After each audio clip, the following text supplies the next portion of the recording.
today. Just how bad was UFC Vegas 85? There were fouls, there were eye pokes, there was a fighter in the octagon arguing with the corner man outside of the octagon.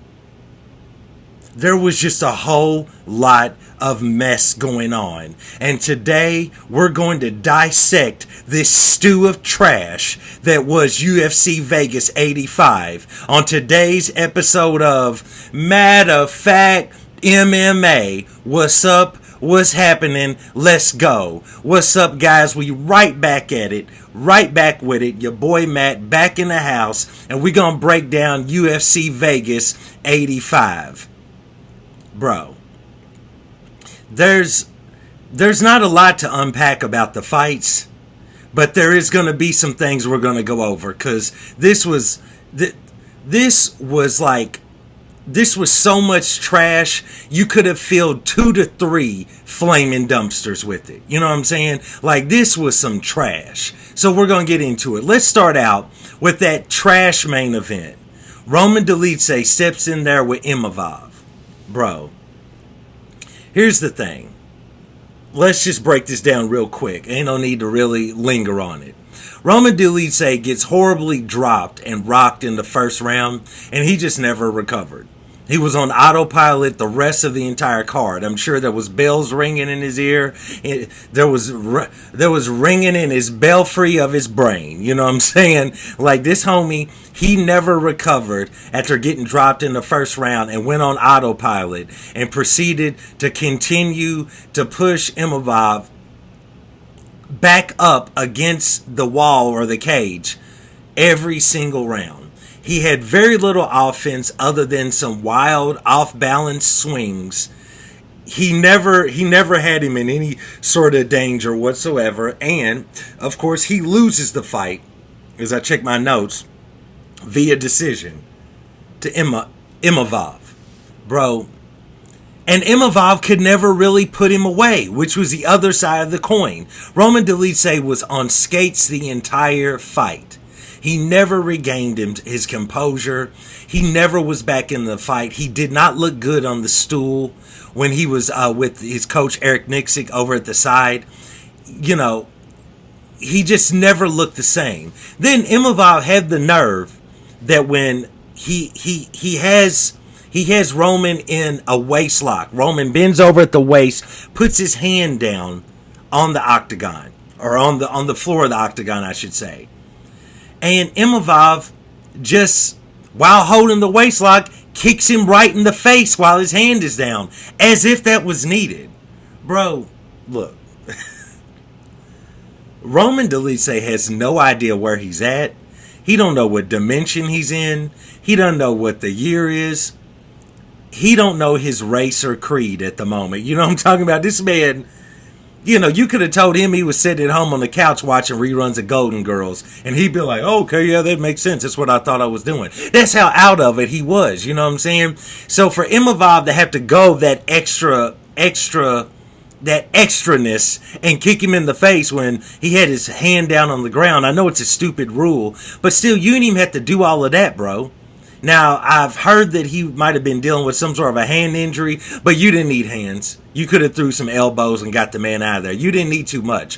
Roman was not there. Roman was in a whole other dimension for the entire fight. So, then after the foul, and the referee, you know, calls for the action for a second while he's trying to give a chance for, you know, Roman to recover. Granted, Roman continued the fight and recovered. You know, he probably should have milked that for everything it was worth. He might have won by DQ if he just would have milked it. But he's not Aljamain Sterling, so he did not milk it. That was a shot at Aljamain. But nevertheless, bro, while all this is going on, Chris Curtis is going off.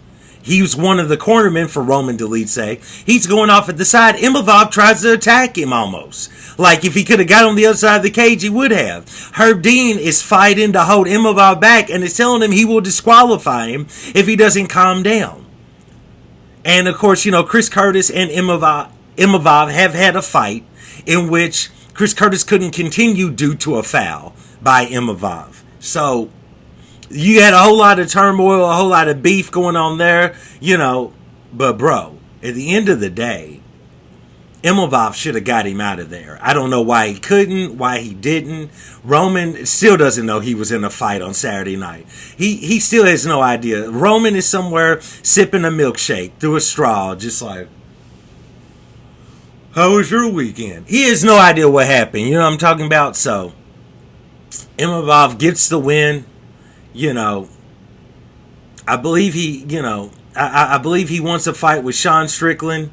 Possibly wants to run it back with, it would be a run back for both of them. Possibly wants to run it back with Chris Curtis. I don't really know. I wasn't impressed. I am not impressed by your performance. Because I was not impressed by his performance. In the co-main event, Money Moicano goes out there with Drew Dober and wins by decision. Now, this had moments in the fight where it was pretty exciting, but usually it was due to flurries from Drew Dober or an attempt to scramble from Drew Dober. For the most part, Money Moicano went out there and did what he needed to do.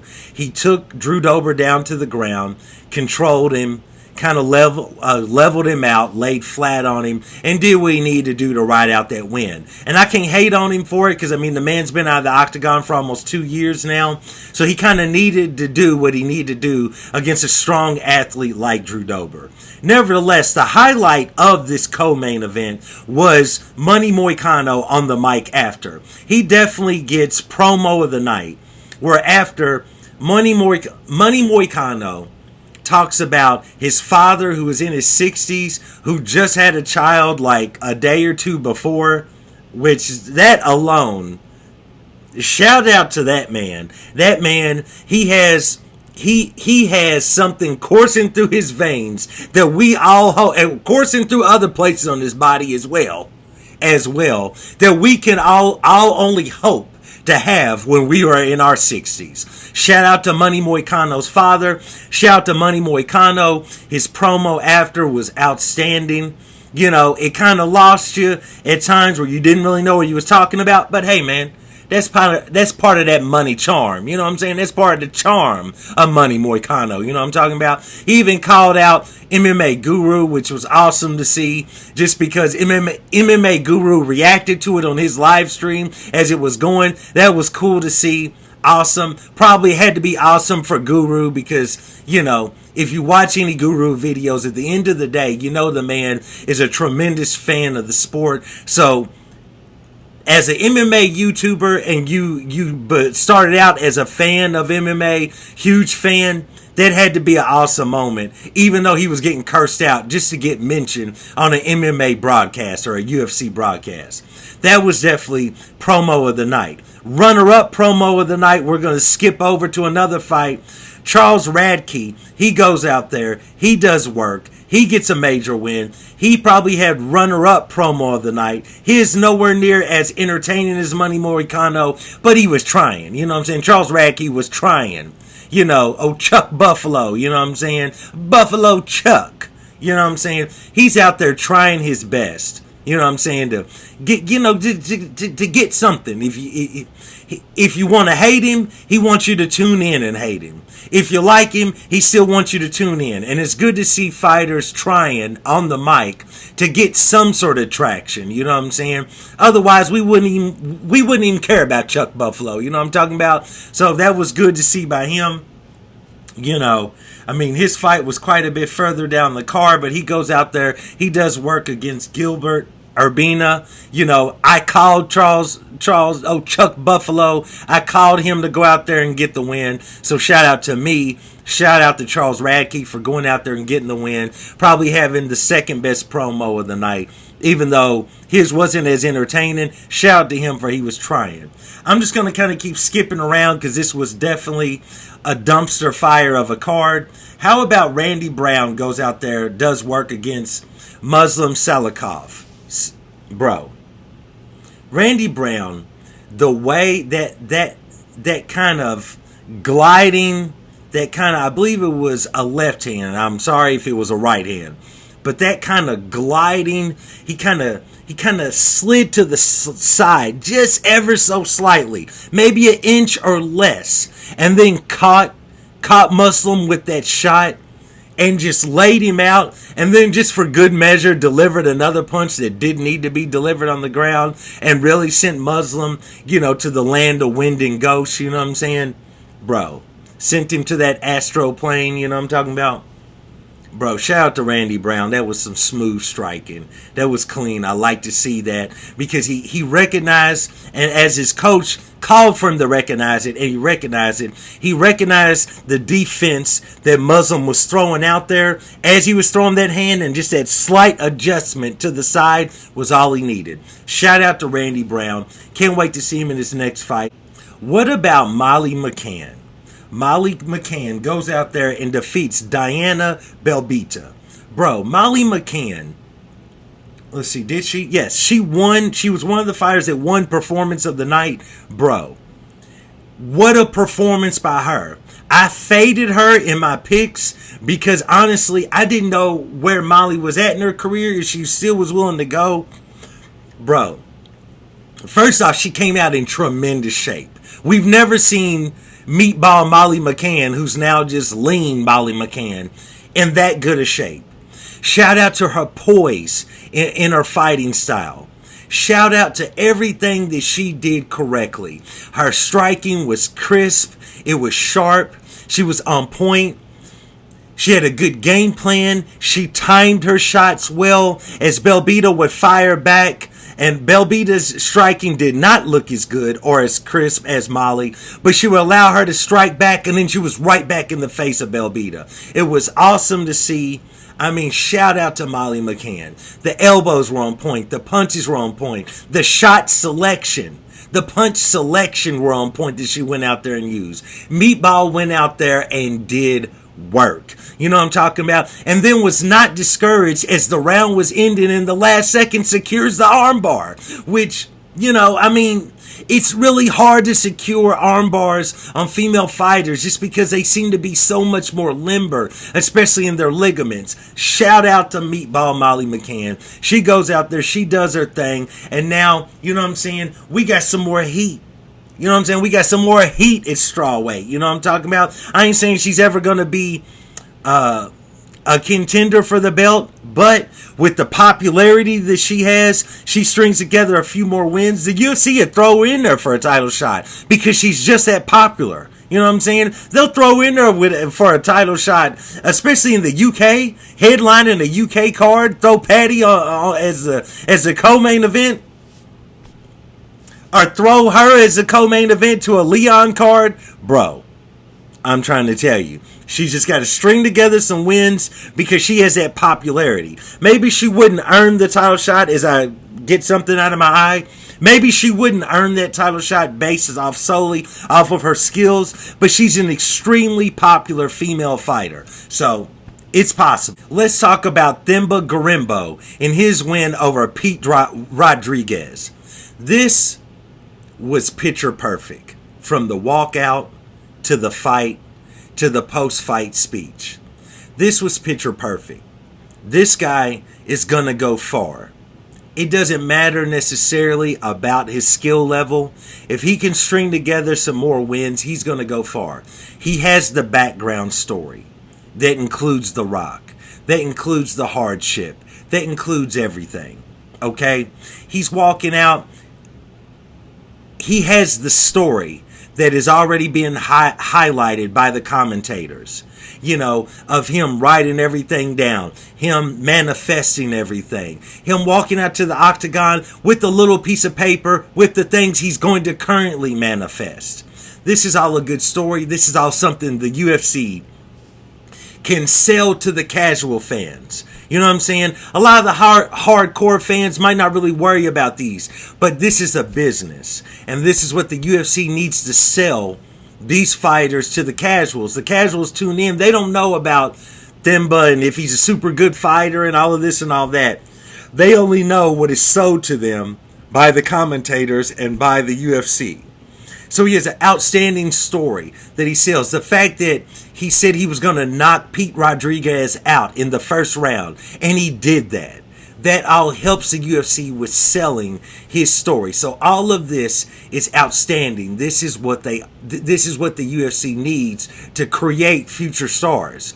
Because in the day and age that we live in now, this is not he's in the welterweight class, okay? This is not your welterweight from the old goats like GSP, you know what I'm saying? This is not that time period.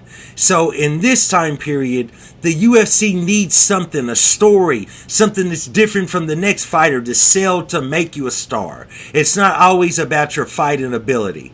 So shout out to Thimba Garimbo for going out there, getting the win, having that outstanding story, having the manifestation story that he's preaching, having the little white piece of paper, telling DC what he wrote on the white piece of paper, calling his shot that he will be the welterweight champion, or at least fight for the welterweight title by the end of 2024. It's far-fetched, but it's something that the UFC can sell. And that's what I'm always talking about on this channel. Fighters, the UFC will get behind you. They will strap a rocket to you if you create the story, if you go the extra mile to stand out. They will strap that rocket to you, and all of your dreams are achievable. Look at Molly McCann. Look at Patty Pimblett. Two fighters that were not the best fighters in their weight division, but they're getting countless opportunities to go out there and shine. They're getting outstanding deals outside of the UFC. They're making millions of dollars, you know what I'm saying? Easily hundreds of thousands of dollars, you know what I'm saying? That's what is needed. That's what is needed. It's not all just about the skill. If any real fighter ever sees one of my videos, or if you know a real fighter and you happen to catch this little clip, reach out to them. Let them know you got to do your part, okay? Demetrius Johnson was the GOAT of the flyweight division, but he was not willing to work with the UFC and do his part for them to make him a star. And now he's over in ONE FC. And he's still the GOAT of flyweights, but he's in ONE FC. You see what I'm saying? Work with the UFC, they will work with you. Shout out to Thimba Garimbo, who goes out there and gets that win when he sent Pete Rodriguez. He sent him to an entire, just a distant land where he will rest, hopefully for just a few days, and he'll be able to return to Earth and continue his fight career. Let's move on. There is one other person that I forgot. Very important person, most valuable player, if you know what I'm talking about. We talking about Natty Ice, Natalia Silva. Natty Ice goes out there against Viviane Araújo. Bro, Natty Ice, shout out to her. Watching her strike is amazing.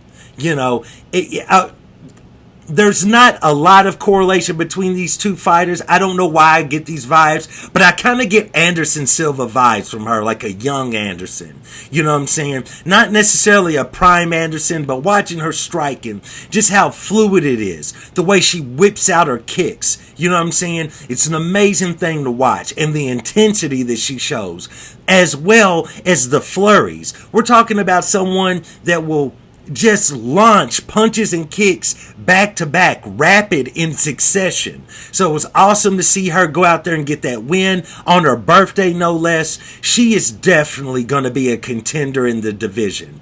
I'm sure the UFC is probably going to put her in there against a really, really, really good, strong female with a good wrestling base, a good grappling base, just to test her. And if she passes that test, man, it's onward and upwards to contend for the title, because this woman is coming for it. You know what I'm saying? She is coming for that shot at the belt. You know what I'm talking about? Shout out to Natty Ice. Take a swig of Natty Ice for Natty Ice. Natalia Silva goes out there, gets a major win against Viviane Araújo. It was awesome to see. There was moments where Araújo controlled her up against the cage and tried to kind of sap away her energy, and it did not work. She still had all the same intensity and fury. So that was all awesome to see. Nevertheless, that was pretty much the dumpster fire that was UFC Vegas 85. it was a tragedy on so many fronts, but I tried to highlight a few things that your boy Matt was into. Nevertheless, man, I'm going to get back on a better schedule of making these videos for you guys.